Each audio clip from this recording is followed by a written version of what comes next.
live on YouTube, and listen back on Spotify. This is the World of Football podcast.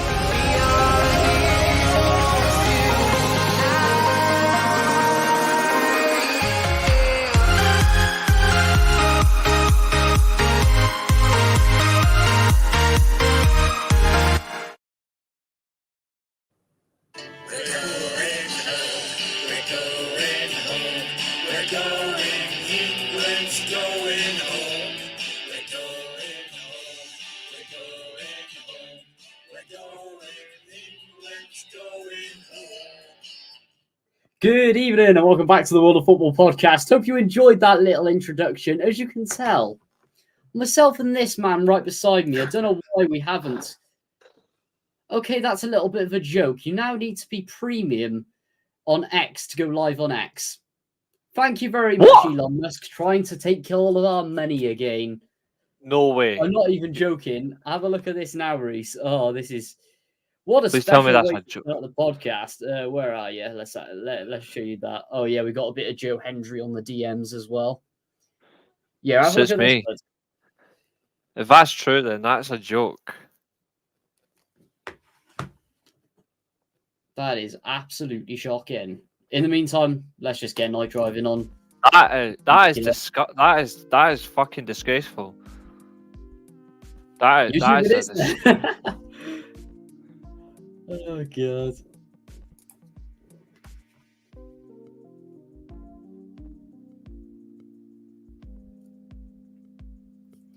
I think a tweet's in order there, Reece.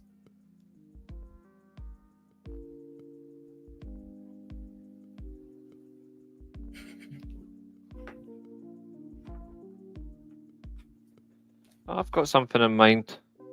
Ooh, lovely. In the meantime, if you're not one of those merchants who watch us on Twitter, and that's where we used to get most of our viewers from, make sure you like and 4, subscribe. 3, 2, uploaded. Fantastic. Right, let's put it wide on the screen and let's have a look. But in the meantime, if you do love this content, if you're here, if you've actually been able to find us on YouTube, like, comment, subscribe, do all you can to support the channel, that'd be appreciated. Also follow us back on the Spotify as well. Make sure to listen to us back on the train, in the car. You know the rules, guys. And there is Reece's tweet to start us off. Apologies if that is a little bit on the blurry side. But yeah, that pretty much describes it. And we're not going to crack on with Twitter anyway. We're just going to get on with the absolute madness. And before we introduce a certain man right below, who I'm sure Reece has some words for. Yeah, how you doing? Literally. Bud? I'm not too bad. Work has been a bit chaotic. Recently there's a lot of restructuring at work and people are position-wise a little bit uncomfortable at the minute, and I myself am a bit one of the lucky ones, but it's still not fun. The vibe at work is completely dead and changed. But at least there's plenty to talk about, like football and pro wrestling and shit, for me to just keep going. But it's still like, when your mood changes because of that, it's very hard to stay motivated at work, especially if I like my job. It's very hard to keep people enjoying as well when their lives are changing. Like it's difficult, I'll admit. But I'm good. Yeah, I'm good. I can. Oh, that's good. That's good to hear. But yeah, I know it is obviously difficult, isn't it? But aside from that, I think we should just get cracking. Let's cast our minds back to last night, 8 o'clock. First half was a bit dead, let's be fair. Except for a bit of this from Mr. Carvajal. My new favourite footballer aside from that. And then starting off, Spain getting on the front foot straight away with a brilliant goal, to be fair. And I'm surprised it didn't come earlier. Nico Williams, I mean, not the Welsh one, sadly, but what a baller he is. Getting it straight in, 47th minute, fantastic. Cole Palmer, I don't even know what happened with the Spanish defence there, and I got really worried because I thought England were going to crawl it back into the game. Just outside the box, just no pressing from Spain, just holding it all in the box. Long shot, ping, bottom left-hand corner. And then Dani Olmo. What a ball in from Yamal, who, in my opinion, has been one of the best players in the tournament. Young player of the tournament, but he's got to be up there with one of the best regardless. It's ridiculous how he's only, 17 one day? Olmo getting in, smashing it into the back of the net, breaking England's hearts again. And it's good. We've made it to 60 years, haven't we? Fantastic. And as Julio said as well, exactly. It was absolutely stupid. Yeah, I completely agree. I guess I'm still pissed off with this whole StreamYard thing. This is a fucking joke. Oh, shocking. Like it's always been a free thing. Like you're streaming directly, you're paying for StreamYard. StreamYard's 25 fucking quid a month. Well, I pay a little bit more because I've got 200 gigabyte storage. But it's this is an absolute joke. Like this is genuinely, this is why people are coming off that app, because of that fucking billionaire melt. But it was never going to England. Let's be real. When you look at the whole tournament, like England in the last tournament played a whole lot better. When you look at the last tournament, England were generally one of the best teams at the tournament in terms of actually on paper and on form. At the end of the day, just to jump in there as well, Reece, when we look at on form as well, they beat a strong Germany side. Admittedly, it was at home with a bit of controversy. They beat a very informed Denmark side who just had momentum on their side. And then coming into the final again, which is that was awful at the time as well. And then coming into the final as well, they were just absolutely fantastic against Italy as well. I mean, Italy got on the front foot in the end, but aside from that, what a tournament they had. Yeah, I mean, they did kind of. That was the only tournament where you saw them genuinely retreat. Previous games under Southgate, they didn't retreat in the 2018 World Cup. They didn't retreat in the 2020 Euros or 2021 when it happened, until the final when they really did hold back against Italy. And that was especially against Mancini's Italy, who were on a world record run that was eventually eclipsed by the Argentinians. Like, you cannot show those level of teams respect like that. If you're going to win this tournament, you've got to show them no respect. And that's exactly what they did. They showed the Italians too much respect, and they got punished for it, and they got beaten easily. It may have looked like a 1-1 losing on penalties, but it was the manner of getting there. Like, it was all over after the Italians scored. England didn't look like they were going to score again. This tournament, however, when you look at it in the nicest way, and the English team on paper is the strongest team potentially I've seen in world football since the Germany team in 2014. Like, it's that strong. Like, they should be battering teams left, right, and centre. Like, not even just 4-5-0. They should be scoring 6 or 7 with the talent they've got. Regardless of, it's because they've got Southgate as a manager.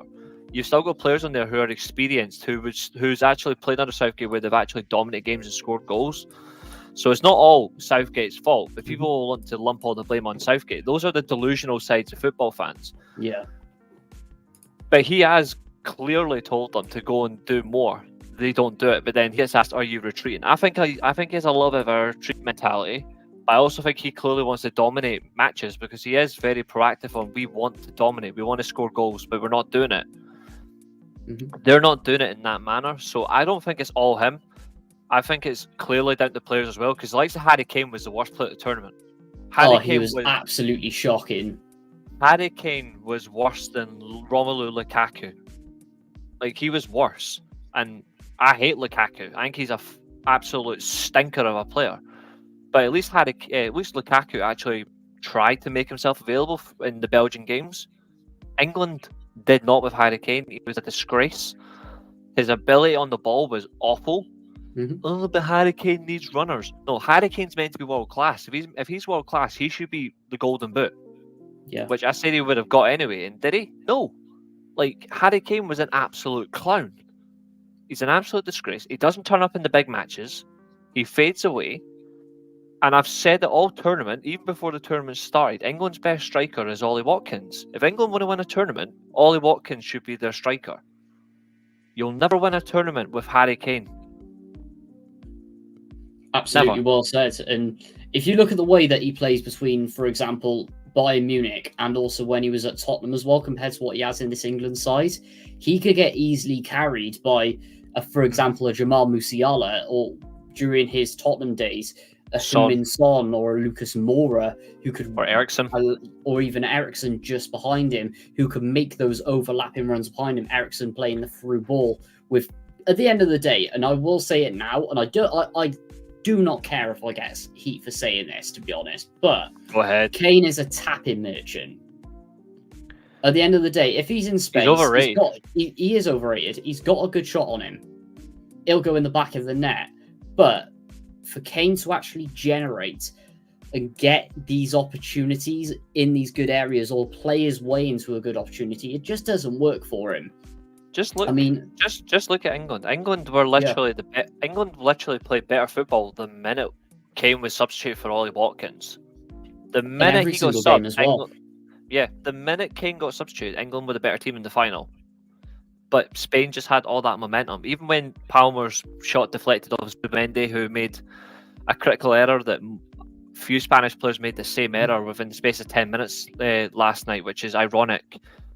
An opportunity to play a through ball to Williams or a player on goal, take too long, take too many touches, get dispossessed, England are up the field.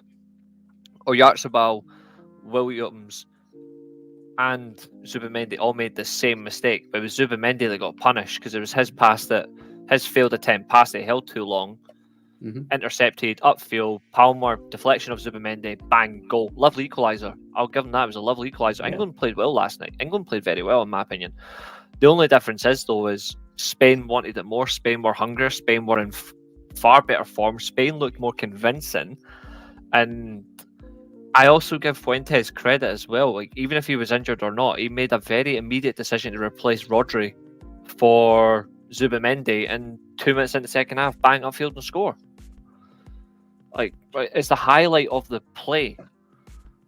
And I really do like the reaction from Fuentes at that moment. But I also admit, I agree with Southgate's reaction as well. I think the substitutions he made was actually very good last night.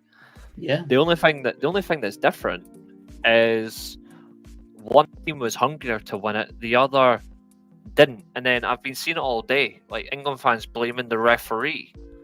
Like, England fans claiming the referee was cheating. Though, right? Like, I don't understand what. I don't understand how they can blame the referee. I've seen comments about England fans blaming the referee for the fouls on the edge of the box from Saka on Cucurella. He elbowed Cucurella in the face. Yeah. Like, I'm sorry, but like, England also, are you forgetting England had chances? England could have opened the score if Foden had got a better touch as well. Even though it was on target. Credit to Phil Foden for getting that shot on target at the end of the first half. But England had chances. Like, you can't just keep blaming the referee because your strikers couldn't finish. Like, here's an idea. If you can't finish, divorce your wives. Because they'll not be wanting you anymore either. Like, it's plain and simple. And England, I'll never change my mind. England will be a better team the minute Harry Kane is bumped. If England want to do well at the World Cup in 2026, don't take Harry Kane. Don't take Harry Kane to World Cup 2026. Completely agree as well. Let's have a look. How old will Harry Kane actually be in 26? Right, he's going to be 32. Yeah, 32 years old, which is still a decent age for a striker, but he will never play the way that they want. He'll never be he'll never play that up the field thing. Like, he loves to come deep, and that's wrong. Like, Kane, you done it at Tottenham because you had only one player playing around you.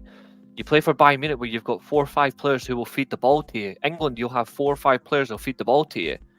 And yet, he's still insisting on dropping deep. Stay up. No wonder Gary Lineker and Shearer called him out. Like, it's ridiculously bad how he does not understand that he's a striker. If he wants to be a number 10, then ask your coach to make you a number 10 now and play you as a 10. Otherwise, stay upfield, stay out the fucking road, and when the ball's passed to you, do your job, which is shoot and score. Because you've barely done comparison that I've noticed a lot of Kane recently. He's turning into a Wayne Rooney towards the tail end of his career. Far too early as well.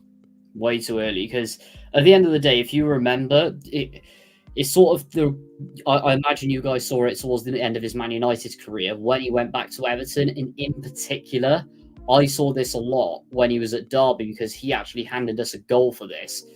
He keeps dropping back. So towards the end of his United career, ends up in the number 10. Everton, he was practically a midfielder, and then when he was at Derby, he was a CDM. Look at And he was one of England's most prolific goal scorers of all time. Yet he just keeps dropping back and back and back, hindering England, hindering Manchester United. I don't even know what on earth happened to him at Everton. Strong start, and then just completely. When he was at Toronto as well, like you can find him as well. DC United. When he was at DC United, when he was at DC United, he was often from like running 60-yarders back to win balls, and I'm like, you're meant to be upfield. Like he done a brilliant tackle, like where he ran 60 yards to chase a ball and he won it. But still, like that's not his job. And like even for United, like he was a 9.5. Then he was playing as a 10. Then he was out wide to accommodate players, but he was still contributing goals and shit.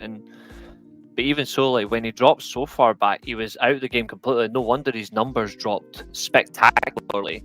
That he was off the grid. He was nowhere needed. And Mourinho was like, "Well, all right, you can go then. Thanks for the Europa League. You can go, mate. Don't need you anymore." Absolutely well said, and in particular in that time as well. I genuinely, you guys had a bit of a striker crisis at that point, which really exposed the problem. Was Lukaku there towards the tail end of Rooney? Lukaku, we had Rooney, Zlatan, Lukaku. Yeah. And Rashford, give or take. But like, Zlatan was the real success. I wouldn't class Rashford. He was there, to be honest. Neither would I, but he did play there at times. But even in the circumstances as well, you had Martial at times, but you had like the bigger success in that period for Mourinho was probably Zlatan. Like Lukaku scored the odd goal, but he wasn't really effective enough. Whereas Zlatan was effective in every game. It was the major difference for me, and I'm not sure if it's really a catch-22, Julio, because like I think the problem is see when you look at those players, I generally don't think they trust Harry Kane, and it's becoming another focal point as well. Where England, like, there's more threads coming about Jude Bellingham as well. About like his performances where he doesn't represent the ethos of Southgate. And there's one thing I'll give Southgate credit for, is he really is all about a team, not the individual, and he really does want it to be a team. But when Jude Bellingham was picked for the whole focal boy spot, like the whole symbol of this team, it really took so much off the team and it made it all about him. And you saw that at the tournament where Ballon d'Or shouts because he scored an overhead kick. It was a shite overhead kick, let's be real. Like, it was one of the worst I've ever seen. But Jude Bellingham did nothing significant at this Euros. He didn't turn up in the game that mattered most. He didn't turn up in the final. And that's the key. And the same with Harry Kane. Harry Kane didn't turn up when they needed him. Another scenario with Jude Bellingham, I'm just going to jump into as well. And we'll get to Cole Palmer in a minute because I've got something to add about him as well. But I think with Bellingham, he was brilliant in the group stage. I thought, okay, here we go. He's pretty much going to carry this England team. But considering his very rapid rise, Birmingham all the way up to Borussia Dortmund, straight to Real Madrid, he's found out. Has his ego sort of taken over a little bit and he hasn't kept a lid on it? Because we've seen it right up until his Real Madrid career, really keeping a lid on it and just playing the way that he's famous for. But coming into this England squad now, getting the hype, in particular the pressure from the media, which we know is a disgrace in itself anyway, I think it's got into his head as he's got into the round of 16 and onwards from there. His performances in particular in the round of 16, the quarterfinals, were shocking. Like, they were really poor. He didn't do anything against the Netherlands either. And that was the thing. Like, when you look at the games, apart from the overhead kick against Slovakia, apart from the overhead kick against Slovakia, he did nothing else in the knockout stages. Like, it was other remaining players. Like, it was Watkins that won the game against the Netherlands. It was Saka's crucial equaliser that did that. The crucial goal against Switzerland as well. Like, Palmer's goal in the final for the equaliser. All round general basis, Jude Bellingham was just an average player with a meteoric rise. And that level of attitude isn't good. Like, there's Dortmund players that are happy that he's no longer in that dressing room because he was just taking on the responsibility that he didn't need and he wasn't actually asked for, and he was trying to make it all about him. And that for me is a big problem. Especially when you look at it. he was nowhere near England's best player. Neither was another player who had a horrible tournament as well, Phil Foden. Oh, he was absolutely shocking. I don't know whether they sort of cancelled each other out because it seemed fairly consistent that they did in each of these games. But mind saying that, the way that Phil Foden is played under Pep Guardiola compared to the system of Gareth Southgate is completely different. Does Phil Foden, is he one of those players that just doesn't adapt well to a different system? Or is he just in general, is just luck not been on his side? Because if I'm honest, we've seen some class moments from Phil Foden, and you can see the quality that he had, especially during some of these England games. But I just think he's too well suited to Pep's system, and Bellingham hasn't helped him at all. I think the problem is you're playing too many 10s in the same team, hoping to get away with it. And if you're going to play multiple 10s, you need to have the balance of a player right beside them. Like I said before the tournament, the way that Germany set up, for example, was the perfect way to get two 10s in the same team, because you had Gundogan playing in that central attacking midfield role. He was playing as a box-to-box second striker in a way as two roles. And you had Wirtz and Musiala as two wide 10s, supplementing somebody who understands the false 9 role. Kane doesn't work like that with Jude and Foden. It does not work. You need at least one runner in the side to do the dirty work. Like, if England wanted to play that 4-2-3-1 that they did with two 10s and a striker, theoretically you should have been playing, I don't know, maybe a Conor Gallagher behind there, or or even a Palmer. Like, they but even really then, lost Conor that. Gallagher absolutely stunk out the tournament as well. I know. I really don't rate him as a player. I know I'm going to be called out for bias on this, but aside, even at his Chelsea career, just now with the position that he's played in, I just don't see his quality or what he adds to this team. He's just an engine. Yeah. Which, to be fair, is fine, but that's what he is. He's just an engine.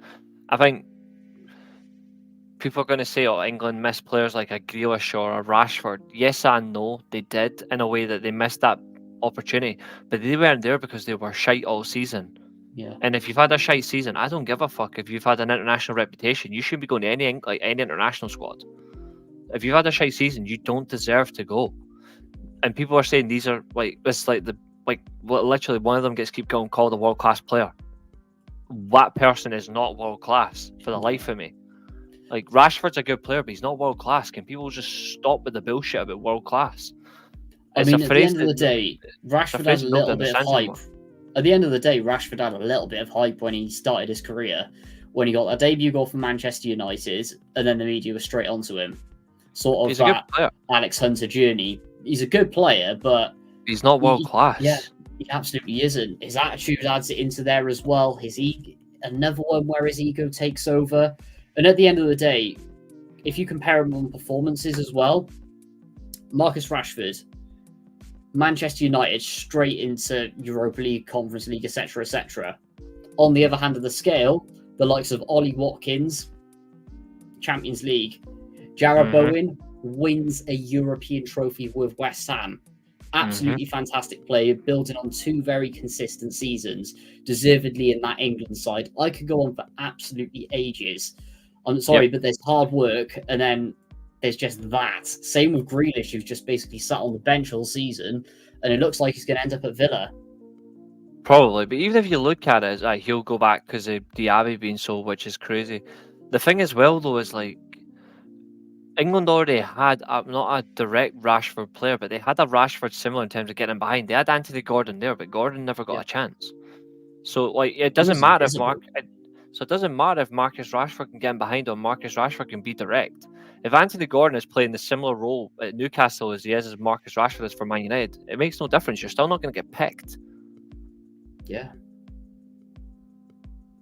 You're absolutely So it makes no difference if England missed Rashford or not. They had a similar player that just did not even get used in the way that would have worked. And England were exposed too much by how Saka played as well. Oh, yeah, absolutely. I mean, I think a little bit of that could be, well, Southgate never really knew his best 11 throughout of it, and just the refusal to switch anything up, and also the reliance in his favourites, which we've seen over the last few tournaments with him. I mean, Every time that Saka was worked out, that's when you make the change. Even in the final, as much as put it in the final, as you just said, Southgate did make the right substitutions and it impacted straight away with Cole Palmer coming on. Yep. But I think a lot of these changes came in too late, and when it worked, he just completely switched it back. Yeah. I think England definitely played better with a back three than they do a back four. We said this before the tournament as well. Like we were completely assured that they were going to be better with a back three, and they were. They were a far better team with the back 3 Mm-hmm. It's the reality of who they pick player for player. I think they were lacking a little bit of balance on the left-hand side. Luke Shaw, again, isn't good enough. I just don't care. Like, even though he plays for Man United, like, Luke Shaw, like, even though he wasn't fit in the tournament, like, going into the tournament as well, like, he had a decent final. But apart from that, he should never have been in that squad. It should have been somebody who's already fit and raring to go. Like, the Netherlands play a left-sided centre-back at left-back, so same as City, and that's Nathan Ake. Yeah. So why not just play, if you're not going to play Jared Branthwaite at left centre-back, why not just play Jared Branthwaite as a left-sided wing-back? He's already there, he's capable of doing it. Like, it makes sense. Yeah, there's no excuse for that. And at the end of the day as well, with a lack of depth behind him, with bringing another out left back with him, like, it just puts way too much pressure on Luke Shaw, and it was just destined to fail with a player out of form. I know England's got a left back problem, but I'm sorry, they should have done just so much better there. Even if they wanted to, they could have, because he's actually got a good delivery on him. Even if they put Branthwaite as the left-sided player in that team, obviously don't play him as a wing back, but play him further advanced as a left midfielder or something. You're still insisting on 2 wing backs, but at least you can have your same back 3. The back 4 can go forward. Just let the midfield 4 go forward, but one of them can sit back, like one of the central midfield players. But I don't know if you've got a natural right footer on that side, but you could have effectively, I'd say Trippier and Bowen might be more effective, and then you've got the midfield of, I don't know, maybe Rice and Mainu, and then you've got Foden and Bellingham ahead with a Watkins, and it's more comfortable. But I think now's the conversation of, should Foden even be in this team as well? Because I'm starting to think maybe it should be Palmer going forward.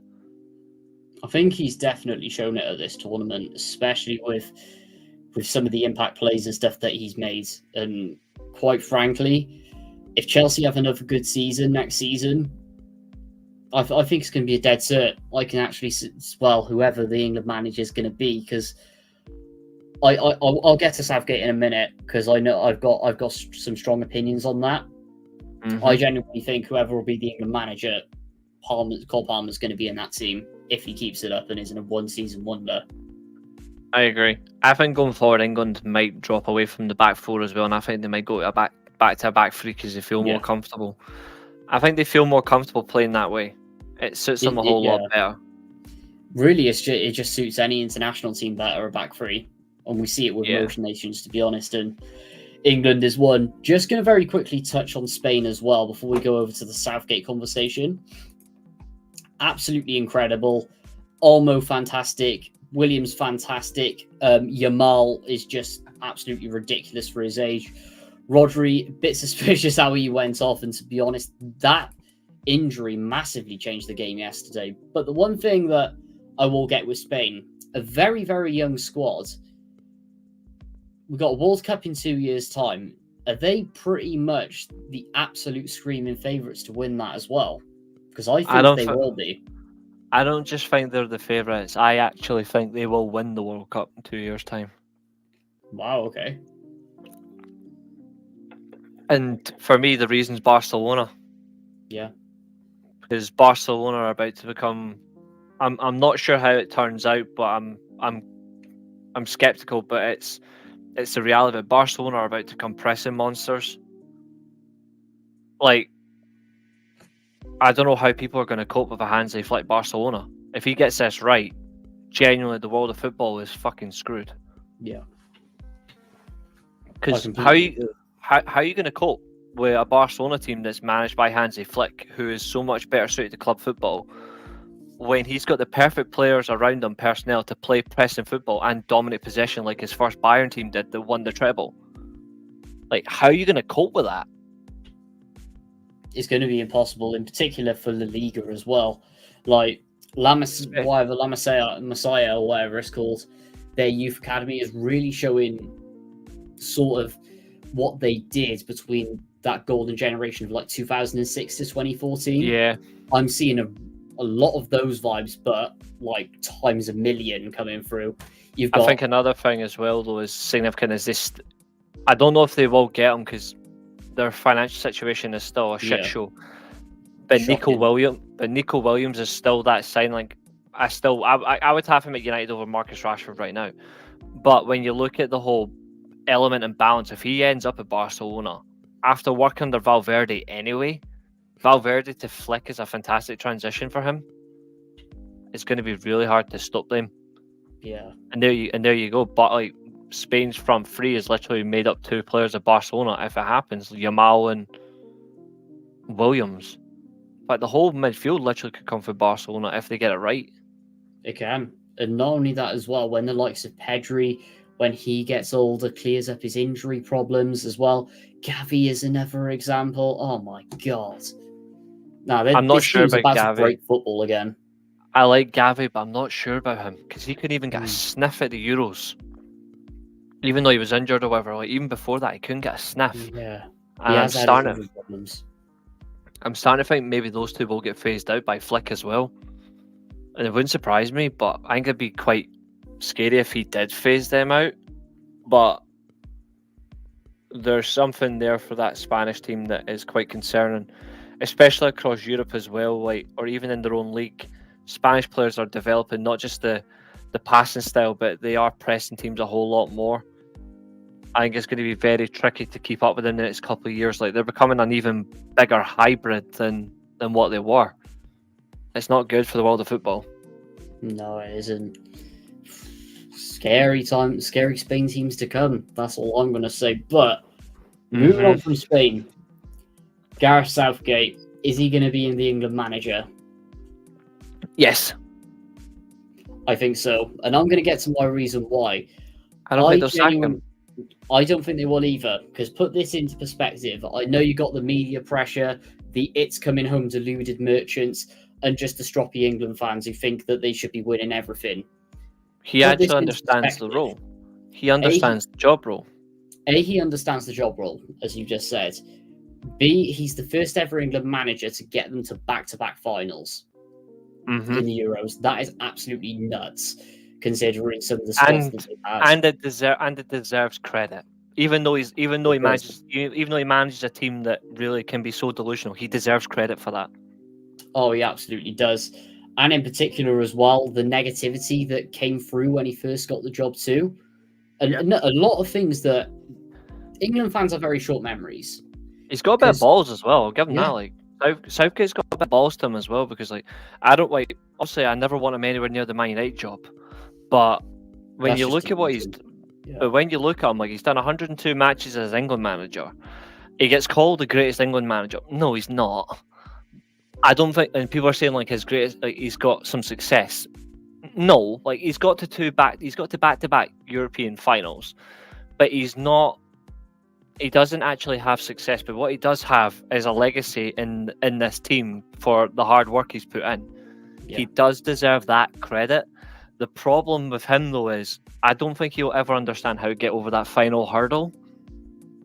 But he has actually made them very disciplined in multiple ways to win. Yeah. Like they can play amazing football under him if they want to. Like he's done that a few times. They can play beautiful football, or they can really soak up pressure and beat you on the counter, or they will just play direct football. They have maybe 3 or 4 different ways of playing football. It's only a few international teams have done that in the 21st century. You like the France team that obviously at the start of the century, you had the Germany team from Klinsmann to Joachim Löw, that 2006-2014 period, a little bit of 2016 at the Euros, and they had that elements of all of it. You had the France team as well that won the World Cup that can do it in different ways. And now you've got this England team, even Argentina, in fact, as well. Argentina, three tournaments in a row they've now won because they've got an immense way of playing where they can beat you with possession or they can just be direct. Do I stand England as a football nation? No. Do I have respect for how they've played? Yes. Do I think Gareth Southgate's actually a good international manager? I actually do. Yes. I don't think he can come back to club football, personally. I don't think he would cope at club football. But international football, he generally knows what he's doing. Like, you cannot last 8 years in one of the hardest jobs if you didn't know what you were doing. But there is a mentality to some of these players who have won at club level who do not seem to know how to do it at international level. And it's because they continue to make similar sloppy errors, hampered by media who think they're the best things on sliced bread when they're not. Like, they're just a good side. They're not a great side. But it needs to end, this whole elements of they're the best thing going. No, if you're the best thing going, you would have won tournaments. And not only that as well, you'd be pretty much neck and neck with Spain with, oh yeah, by the way, fair play to them as well. First team to win all 7 games in the Euros. That is nuts. Yeah, it's never happened before. Absolutely, because the way that the media do big them up and pile the pressure on it makes them seem that they're like that. And then ultimately, when it comes down crashing and burning, we've seen it time and time again from them. It's the disappointment and sort of just the finger pointings there for when, even sometimes as well, when let's look at Euro 2021, for example, it just wasn't warranted. Like they did extremely well in that tournament. This tournament's been, well, they've had the easiest running ever, but I don't think too much criticism needs to be put on them at all. And at the end of the day, in my eyes, this England in general, they are never winning an international tournament if the media continue to do their antics. For me, England are never going to win a national tournament unless you see players who have a hunger to win. Like, I take Harry Kane's comments before the final as well. I would trade all my individual trophies for individual awards for a trophy. He should have just came out and said, I only have one objective. I'm here to win. Yeah. Like, that's the difference. The Spanish players literally have a different mentality. Yamal's dad got asked before the final, is Yamal nervous for the final? And he went, no, because Spain are going to win this final. Mm-hmm. Like, that confident. Like, totally different mindset.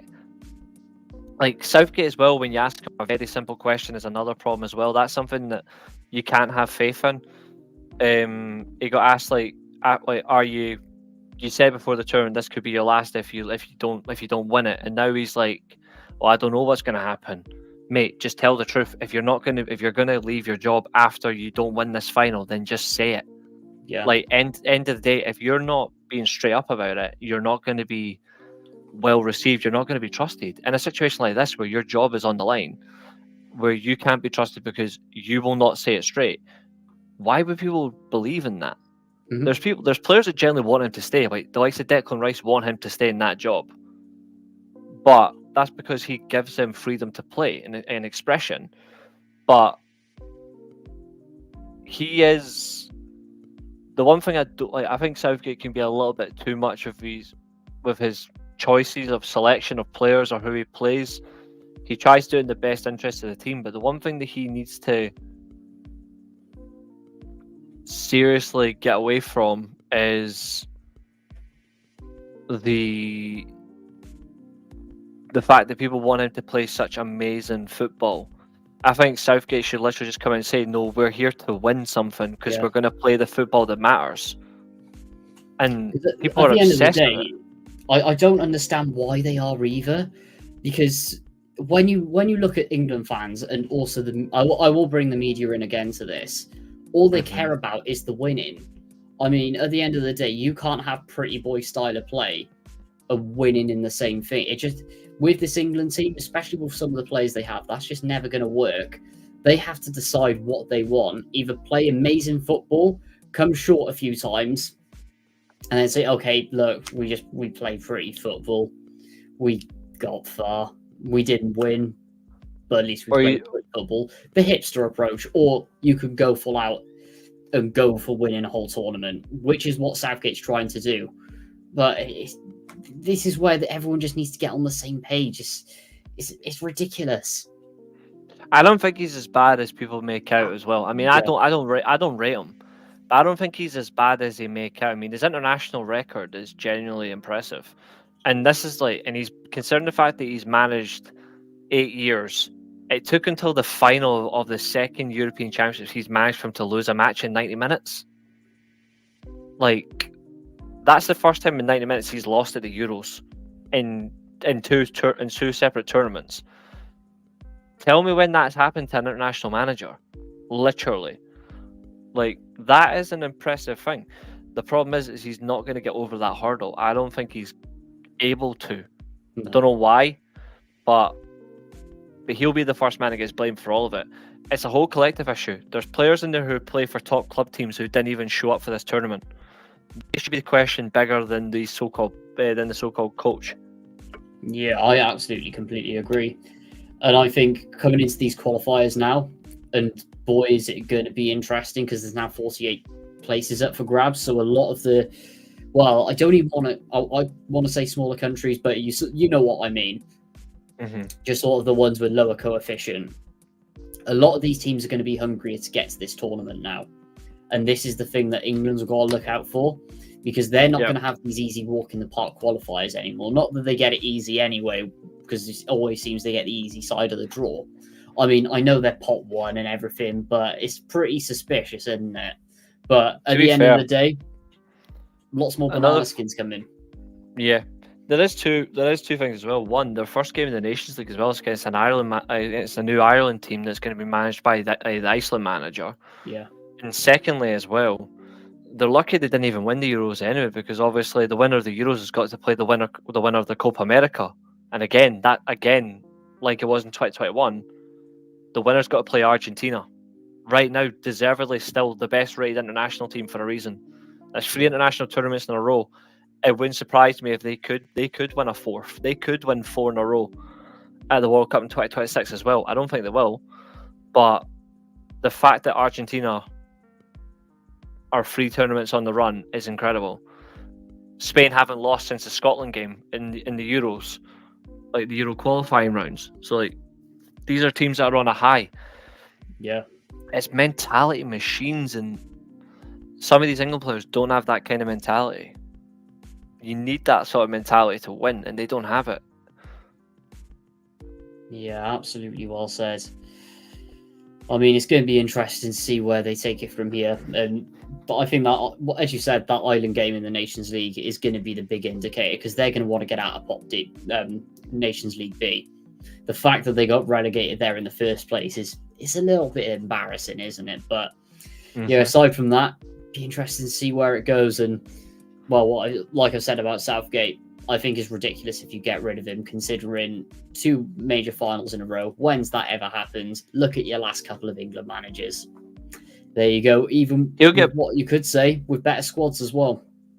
Another thing as well, and the worst thing for him as well is he's got that unwanted record. They're the first team to lose back-to-back Euros finals. Yeah, like that does not happen. But every tournament you get to, if they stopped with it, like the whole "it's coming home" thing, and they just focused on being supportive of their team and doing it, that's all that matters. And another thing as well that really needs to be addressed: the fan culture going across. Like, they've got some amazing fans.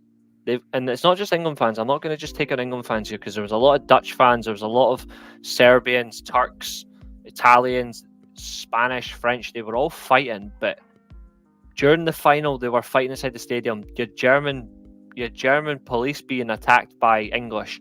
You had English people chanting about Berlin and 10 bombers and all that shit and 2 world wars. That shit can't continue. Like, that shit has to end. You want to win something, and yet this lot is supporting you? I'd be embarrassed.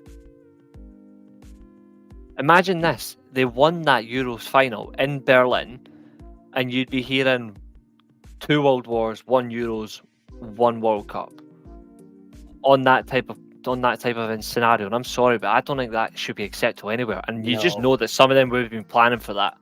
You know they've been scripting a song like that. But people say, "Oh, it's banter." I bet you most of them are fans of clubs that have had tragedies, but then they defend that if you mock them. Yeah. I mean, at the end of it's the massive double standards, isn't it? And we see that a lot with, well, we see it a lot with certain individual clubs, but they're some of the ones that they're the ones who cause it. Like at the end of the day, let's just go by. I don't even want to say it's the majority, but there is a large number of England fans that are excellent supporters, very passionate, and some of the best in the international scene. But it's that contingent of them, and you can split them into 2 groups. You have the arrogant ones and just the tragedy chanting, just awfulness, like the hooligan culture sort of thing. Always want to get in a fight. Always wanting to get into a fight, causing disorder, booing of the national anthems. The list goes on and on and on. And then you have sort of the social media lot. Yeah. The ones who I'm not going to mention. Because you also have the added reality as well. It's not bad, but it's just embarrassing, some of the stuff that they come up with, and it just puts a stain on the entire. Then they attack other nations, but then they attack other nations, saying like, "Oh, why do you hate us? Oh, we don't deserve this hate." I'm sorry, but you kind of do. Like, I didn't see a single incident with Scotland fans at the Euros. None recorded. You had Germans who are pleading to have an international friendly every year with us.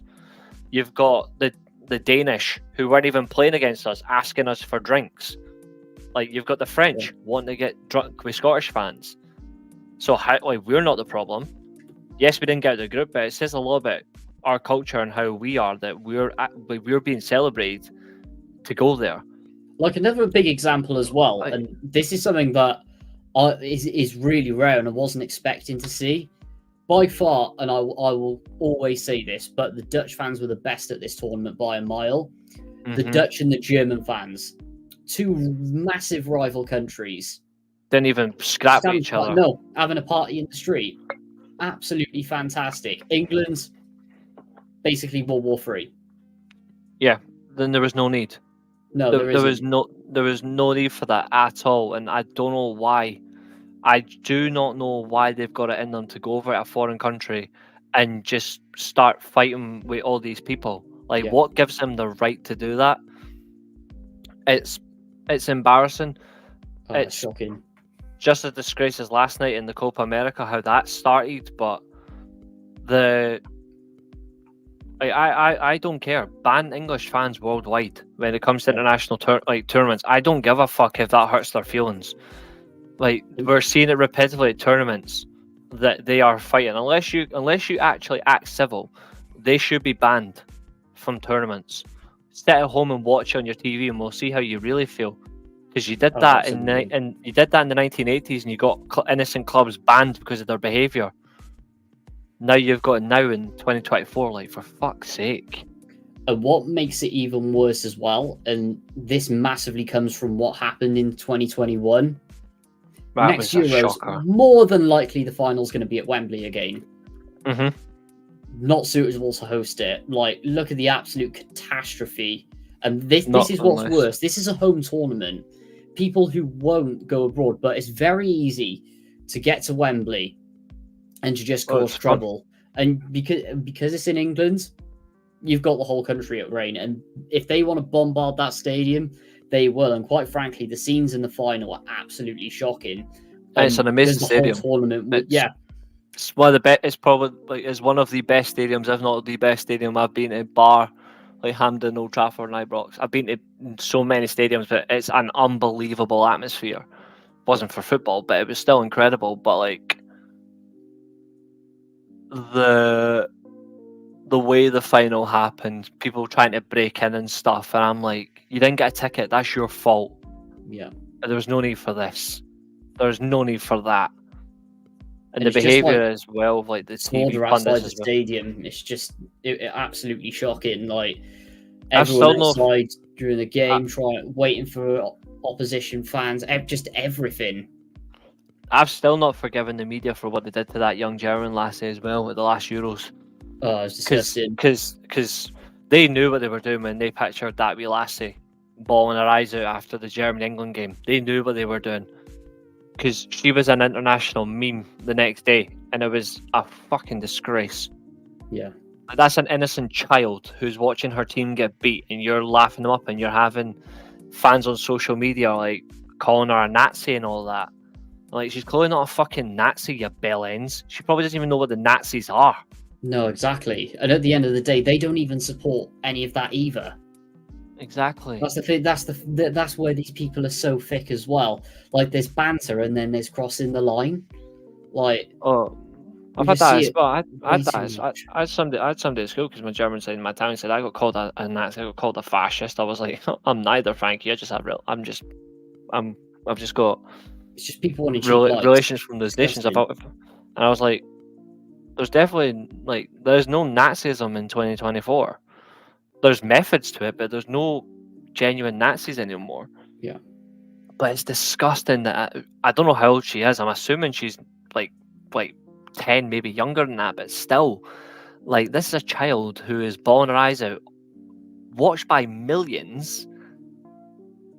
Screenshot all over social media, and I'm like, this is proper bullying. This is disgusting. Like, you can't do that. Like, take the mick out of the players. Like, have a bit of banter with like your pals and that, but a child. No. There's a disgrace, and then there's that lot. Proper disgrace. At the end of the day, as well, a lot of hypocrisy comes into it too. Because if that happened to someone in their club, there would be uproar. Oh yeah. But the fact that they think that that's acceptable when they do it is, they're just so thick, aren't they? And honestly, we could go on about them, the media. And by the way, I'm gonna call it out now. Walkabout, what an absolute disgrace in the centre of Cardiff. No wonder you get called out once again. Banning Cardiff City fans from going into that pub with Cardiff City shirts, yet you're having all England bunting all over the bar. Absolutely shocking. That's mental. On the other hand, though, I will mention this because this is absolutely hysterical. Imagine bantering with a shopping centre, England fans. What do you mean? Have a look at this. So, let me show you. Let me show you this video on Twitter now. Very quick. I don't want to go on to X Pro. Thank you very much. So, bit of context. St David's Shopping Centre in the centre of Cardiff. They put pretty much this video up promoting. Oh, where is it? You'll see it now. Oh God, that's loud. There we go. Let me get a screen share on here.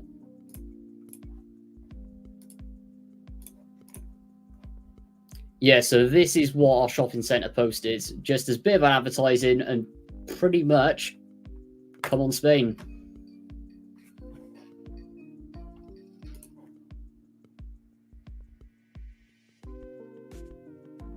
That's asking for trouble.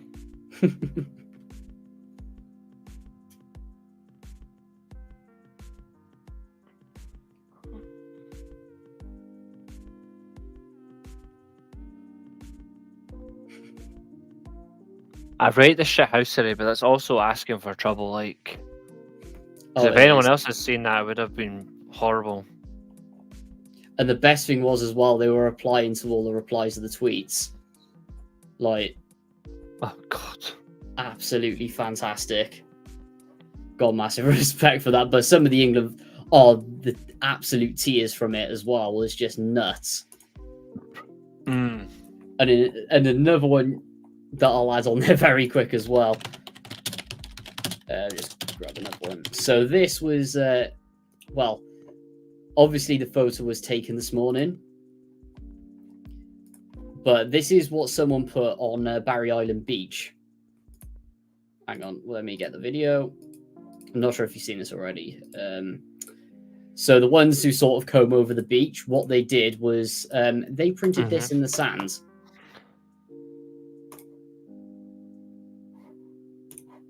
There we go. I think that's a bit better. Lol.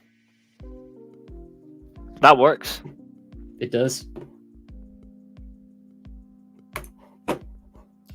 And I gotta be honest, bring on next season with all of the English tiers coming along. I mean, if they can do it to us, banter the Welsh, the Scottish, we'll absolutely have them back. But boy, I'm enjoying this. I don't know whether you are, Reece. Oh, I'm the same, man. I'm just like, let them have it. I'm not too fussed. They can. Absolutely. They just haven't got a clue what they're doing. And long may it continue. 100%. Anyway, time to move on to the next bit. So, as we've done many a time before, let's do some winners and losers of the tournament. So, split it up a little bit. Massive winners at the top, winners in the middle, winners second top, 50-50. So, if they've had a 50-50 tournament, losers second bottom, and then massive losers, the biggest losers right at the bottom. We're going to go through every single team in the tournament. Pretty much, well, we did this after the group stage. A lot of things have changed since then as well, and yeah, let's get on with it. I'll give the floor first to you, Reece. Oh, I'm going to go straight for the obvious. I'm going to say Spain are the only winners. Yep. There they are. Straight into massive winners. Yeah, like 100% for me. Like they were excellent. Best team at the tournament statistically after they knocked out the second best team. Well, who was on at the time better than them. But apart from that, they just kept coasting it all the way through and deserved their win. Yeah, massive winner, Spain. 100%. Would you... Because I've been having to think about this for a while, right? I actually think that the majority of these teams have underperformed and stunk out the tournament. Yeah. And I just think there's been a lot of non-turning ups on this one. Yeah, and there's a few, and I'm going to say a massive loser is actually France. Yeah. Like I've got France in the bottom tier because like this is the team who have reached the most finals in recent years, who came in with the pedigree to win, and all that talent, they did nothing. Like they were genuinely abysmal. They were worse than England. Like France were worse than England, and the level of it says all for me just how bad they were. So in that case as well, with all the talent that they have, I mean, the regression from the World Cup is absolutely shocking. Does Didier Deschamps' position come into question? Nope, because they've already said that he's achieved their target. Semi-finals was the target, which is weird. Yeah, considering the performance, it reminds me a lot of England, to be honest, where you can just underachieve throughout the group stage, sort of wing it to the semi-final, do what you need to do, and then you stay on. At the end of the day, they're screaming to be found out in 2026 for me. Yeah, I agree. I'm going to go out on another whim here. More bias. Poland, absolutely shocking. I always knew they were going to be. I mean, they got a good draw or two, but I mean, taking points off France is always fantastic. But the way they got into this tournament, really poor in qualifying. Didn't light up any trees anywhere. Anyway, I know Lewandowski was injured, but not good. Not good at all. I agree. I think considering the fact that a lot of them wrote them off, except me. I thought they would have won the whole tournament. But they certainly showed they've got the capability of doing something going forward. I'm going to put Germany in winners. Yeah. Because to be fair, the winner of the tournament was literally decided between the two best teams at the tournament. That was between Germany and Spain in their match. Whoever won that game is winning the tournament. And Spain just eclipsed them by a last-minute goal. If it hadn't happened, Germany would have beat them on penalties. So I think it says a lot for me. So yeah, I'm going to say the hosts were winners. Interesting. And I had them as my win. Well, I thought they were going to win the whole tournament for a while. Same. But ultimately, the way that Spain just played in the group stage, played everyone off the park. The doubts came in. I was just like, wow, Germany are actually going to win. They're not going to win their home tournament, and it's because of an absolutely ridiculously good side. And massive credit to those two at the top. They should both can be proud that they've had such a good tournament. Let's put another one in stinker. There goes the golden generation, absolutely stinking it out in the group stage. They should be embarrassed, Belgium, again. I agree. Do you feel sorry for Tedesco there, though? A little bit, because I think there was games where Belgium were genuinely good enough to win, and the players were letting him down. Yeah. And he was coaching them to play good football, but it was not reflecting enough, which says it all for me. I'm going to put the Netherlands also in winners, because they completely proved me wrong. I thought they were going to have an awful tournament, but they were actually one of the best teams to watch. Yeah. And the best teams throughout. They were just fantastic. Ronald Koeman got a spot on with the Netherlands. They were just very unlucky in the dying minutes of the game. A very controversial decision, an equaliser against them against England. Yeah. Apart from that, they played a fantastic game. They didn't change the way they played. They kept trying to win the match. Solid from the Dutch. And with injuries as well. That's another thing you got to remember. But even they got a lot of young players coming through now as well. I'm really looking forward to seeing what Koeman can do with this side. I know I don't rate him at all as a manager, but I think they're building something pretty decent there, to be honest. So, yeah, winners. I agree. I've done a lot of losers. I need to get a winner on the board for me. One I was really impressed with, tempted to go with massive winners, but Georgia. Coming onto the stage in their first tournament at some amazing individual performances, getting out of the group in a really difficult group as well. Got to be a winner for me. And they didn't get battered in any of their games, so fair play to them. Fantastic. I agree. I'm going to put two teams in the same category because they were genuinely just as shit as each other. So I'm going to put Croatia and Scotland, both in massive losers. Like, just underperformed. The two of them completely underperformed, and it's just a reflection, really. Yeah, I'm also on top of that as well. Pretty much there goes Croatia's golden generation now. Modric, he was on the tail end of his career anyway, but he's gone. And just some of the stonewall Croatian players, in particular from that 2018 World Cup campaign, it's the end for them. I know they got like Gvardiol and stuff coming through now, but no, that's the end for them. And then we discussed Scotland so many times, but I'm sorry, but how can you go from that qualifying campaign to this? Exactly. Ridiculous. Just ridiculous. All down to Steve Clarke completely for me. Yeah. I told Doug mate. I told Doug about it. It's a joke. Just all about the money at the end of the day. Thank you very much, Elon. The basically means that I'll be losing viewers on my podcast as well from the YouTube side, from the Twitter side, but I'm fine with that. I'm not bothered because it's just ridiculous. I'm gonna put Romania in. Oh, actually, hold on. Romania's. They were the fun side for me. They were fun for me. I'm gonna put Denmark in 50-50. Yeah.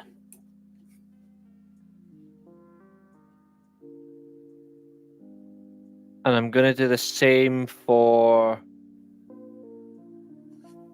Yeah, I agree. Romania 50-50. Yeah, I think they could have done so much better in some aspect as well. I don't know what happened, but after the group stage, they just fell apart. They won the group for me. I'm happy.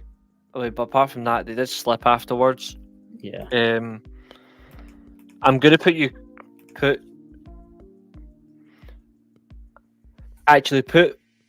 Croatia in losers because Croatia only failed because of a last minute goal. Put Italy in massive losers. Croatia up 1. Really? Yeah. Wow, I didn't expect that. Croatia made one change at the last minute, and it just like the equaliser from the Italians just ruined it for them. They were already going through. They just failed by a margin. I'm also going to put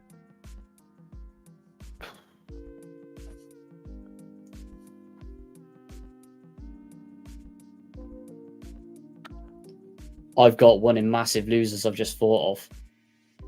Portugal. Yeah. Yeah, I agree. The amount we've slated Portugal on this show, though. I know. And they completely deserve it. Yeah. I put Austria in winners, and I put England in losers. Yeah. And I put Turkey in 50-50. I agree. Turkey could have done better, but coming into it, they weren't great in qualifying. They won a qualifying group. But yeah, I thought they were just going to absolutely bomb the whole tournament, but they come into it well, sort of run out of steam. They just sort of did a Turkey, didn't they, at the end of the day? So I can back that. Yeah. What? I think even though they got to the semi-finals, and I'm being maybe a bit too harsh, actually. I think I'm being a bit too harsh on France, even though France were worse than England. But I can't put them in the same bracket because England got to the final still playing poor football, but France failed to get past Spain, who were the winners, playing shit football.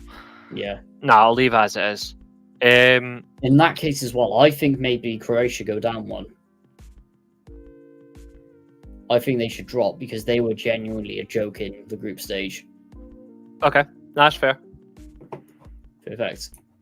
And then put. You know what? I think we have to put the Swiss in winners. Sorry, I'm just going to jump in. Yeah, I think that's fair. No. Czechia in 50-50.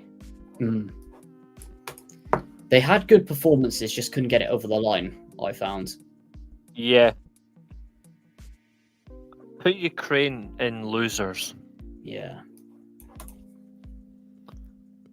And I think Hungary were very unlucky. And put Hungary in 50-50. Yeah. Hungary were just very unlucky by the fact that the third place ruling stumped them out. Like, that was a joke. I think they would have probably progressed if they got through, to be honest. Yeah. Slovenia making it all the way to absolutely nothing important. But they finished third in their group. 50-50, isn't it? But they had a good tournament. I think there's no real measurement for Slovenia. Nobody expects them to do anything. I think if no one expects them to do anything, that sticks them straight in winners. Yeah. So we've got 3 left. Just because Julio's not here, I think that's where Albania go. Same as Scotland. Yep. Yeah. It's only fair. Both had very hard groups. Both could have got out because based on their coaches and what they did in qualifying. And they didn't. They underperformed. Especially when we both had a similar second game where we were leading and then we bottled the win. Yeah. Last 2. Okay. Serbia. This is tricky. Serbia were a fucking joke. They were a fucking joke considering the talent they've got. Like, they've got some quality players and they are just like Croatia. They should be doing better. So I'm going to put them also in massive losers. Which saves Slovakia? Yeah, Slovakia. Slovakia, for me, nobody really thought they'd do anything either, but they've got 2 players who genuinely change a game.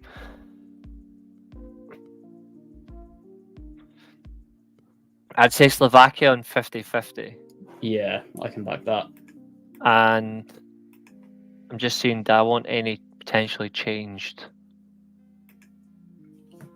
Romania up 1. Yeah. Denmark down 1, actually. Oh, okay. Because Denmark, to be fair, were semi-finalists last time and they were shocking in the knockouts. Yeah. They just sort of left it all in the group stage for me. Yeah. Yeah, the massive losers category, I think, I don't think. definitely stands there to me. I think I'm gonna put one team up one, and this will probably be the end for me. I'm gonna put France in losers as well, because they still got to the semi-final. Yeah. I mean, at the end of the day, if they did it ugly, but they achieved their objective, which is what we got to earlier, but just poor. They could have been found out in the group stage if they were unlucky. Yeah. Yeah, that's our list there. Absolutely fantastic. If there's anyone watching that wants us to change one, give us your formulated opinion. Let us know, and we'll happily comment. Doug, if you're still in the chat as well, let us know if you have any movements that you want to suggest too. Yeah, aside from that, is there any other topics that you want to touch on, Reece? Not much. Slag off club football for a while. Because there's plenty of that needs to be destroyed. Oh, absolutely. First thing I'd just like to get your opinion on, just a very quick comment. I'm very happy with it. Craig Bellamy, new Wales manager. Yeah, I know you would have thought that. Not a bad shout.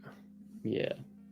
Would have you? It was down to him and Henry at the end. Would have you taken Henry over him, or? Maybe not.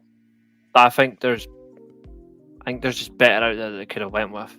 Yeah, that's fair. But yeah, I did have doubts over Henry's record, and considering he's a Wales legend, I'll absolutely take him. But transfer news wise, what are you most looking forward to? Interesting to see how clubs actually perform in the summer, and if they're going to be more proactive or they're going to be more relaxed. I think some clubs are acting straight away and they're not holding back. I'm quite surprised by some clubs' behaviour. Yeah. So it's good to see. Yeah, completely agree. I think so.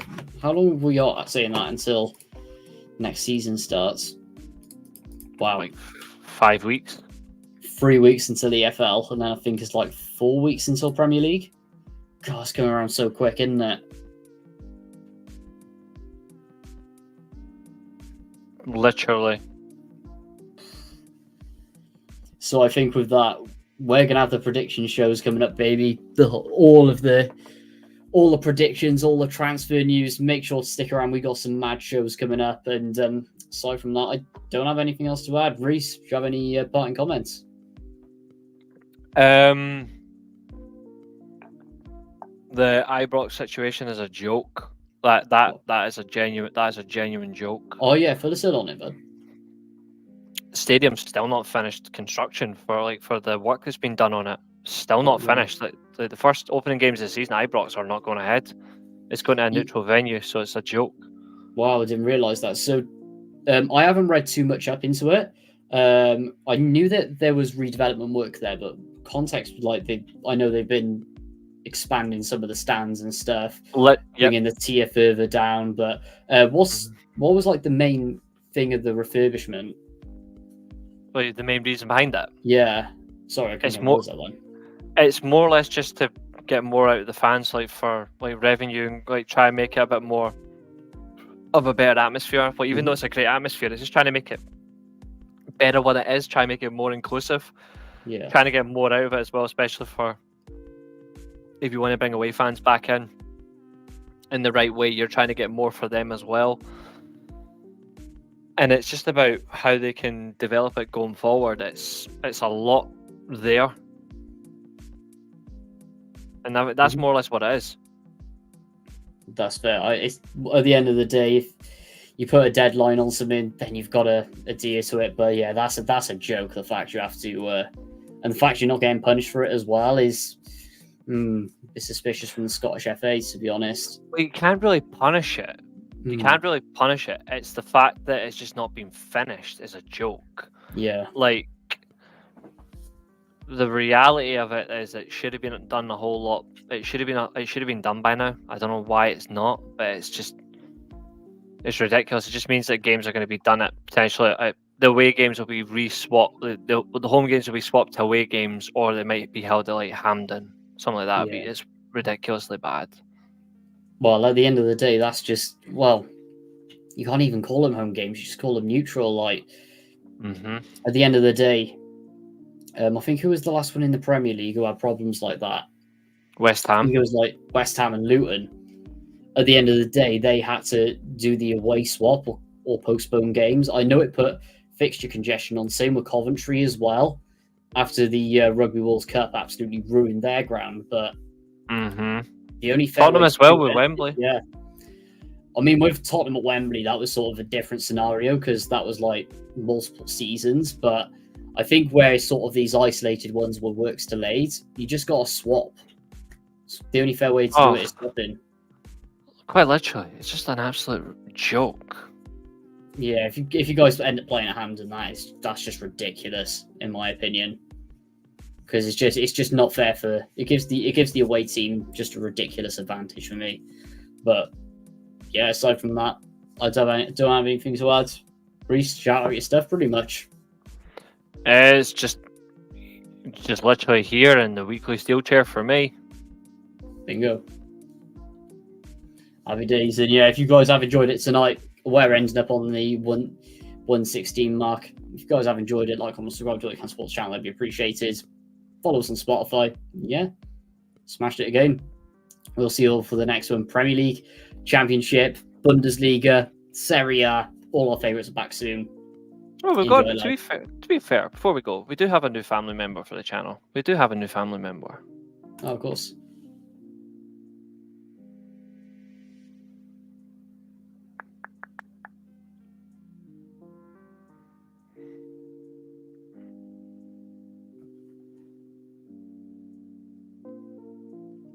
Absolute beauty.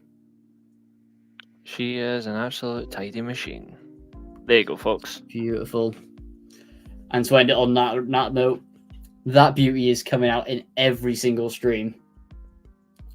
Maybe we'll even see some vlogs from there soon, but we need content. We need content, Reece. That's all I'll say. But literally. Oh god, what a beautiful thing. What a beautiful thing. Anyway, we'll wrap it up here and we'll see you guys next time. Enjoy it, lads. Live on YouTube. And listen back on Spotify. This is the World of Football podcast.